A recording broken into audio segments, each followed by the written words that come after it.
All right, guys, what's going on? Welcome in. So we have some breaking NFL news here. Just came out 30 seconds ago. But first things first, happy Easter. I hope you guys are having a great day, hanging with your family, your friends, and enjoying the weekend. But it's looking like Odell Beckham is signing a one-year contract worth up to $18 million with the Baltimore Ravens.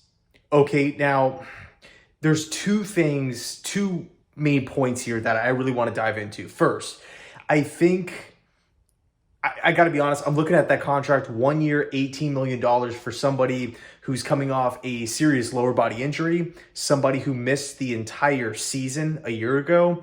For me, I think it's too much. That's my opinion. I just $18 million for somebody in that position. I just think it's a lot of money. And when I'm looking specifically at the Jets wide receiving core, Garrett Wilson, McCall Hardman, as of right now, Corey Davis, Alan Lazard, obviously, signing his 4-year contract. Denzel Mims is still on the roster. We still have the NFL draft. There's still a possibility that the Jets could bring in Randall Cobb. I'm looking at the wide receiving room. I think honestly we're solid. We're okay here. It's not the end of the world that Odell Beckham is, opting to sign with Baltimore as opposed to the Jets. Now, who knows? Maybe the contract is worth like 1 year, $8 million, and there's $10 million in incentives or something like that, which is, to me, understandable. I do think the details of the contract will be really, really important to kind of dive into.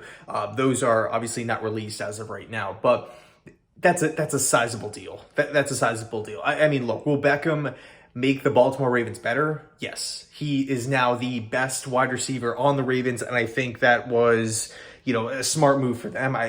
That's a franchise that's desperately trying to find wide receivers, and it just seems like they never have any sort of luck.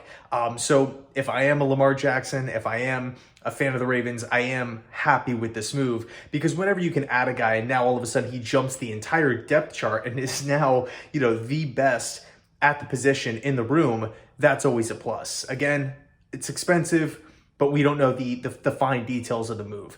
My concern here is with the New York Jets not being...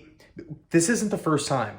This is not the first time where the Jets have been linked to a big-named free agent and it hasn't worked out. Orlando Brown chose the Bengals. Fletcher Cox chose to stick with the Eagles. Calais Campbell, supposed to meet with the New York Jets, had a phone call, a 40-minute phone call with the Atlanta Falcons owner, decides to sign with the Falcons before meeting with the Jets. And the Buffalo Bills too, by the way. And, we look at the Bills, we look at the Jets. These are two teams that are expected to make the playoffs this upcoming season. He opted for the Falcons before meeting with the Jets.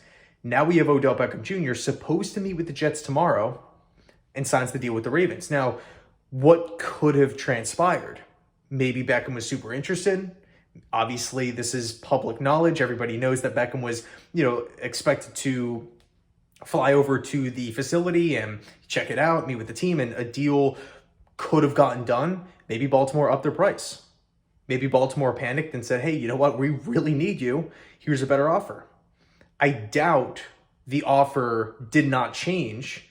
And all of a sudden, Odell is just like, you know what? Never mind New York. I'm going to just sign the 1-year contract that has been on the table for months now with the Ravens. I don't think that's a possibility. I think Baltimore probably stepped in and said, hey, here's more money. That's what I think, then not confirmed or anything like that. I'm actually getting a bunch of notifications on it right now, which I'll have to dive into. But anyway, let me know your thoughts down below in the comment section. Would Odell make the Jets better? Yes. But I think that the contract is just too big for me personally. I would rather delegate the money, the little money that the Jets have left, assuming that they land Aaron Rodgers. And, that's another, section of the cap that we have to, delegate to another player here. Not necessarily. I mean, we're looking at the O-line. We still don't have a starting center. Ben Jones, Connor McGovern's still out there. We still lack depth on the offensive line. Maybe we can use a third safety. What's going on with the weak side linebacker? I still want at least one more defensive tackle in the room outside of Quinnen Williams' extension. So, not the end of the world. I got to be honest with you, it's not like my day's ruined or anything like that. Would that have been cool seeing him with Aaron Rodgers? Yeah, for sure. But I think at the end of the day, it's just we have to fill needs. We have to plug holes on this roster. If our hopes are a Super Bowl, AFC Championship, we're trading away draft picks, we're getting a 39-year-old quarterback who might only play 1 year. Yeah, we better make sure that the roster is bulletproof here. Offense, defense, special teams. Not have any glaring issues, glaring holes on the roster. So anyway, let me know your thoughts down below in the comment section. Thanks so much for watching. I appreciate it. And again, happy Easter.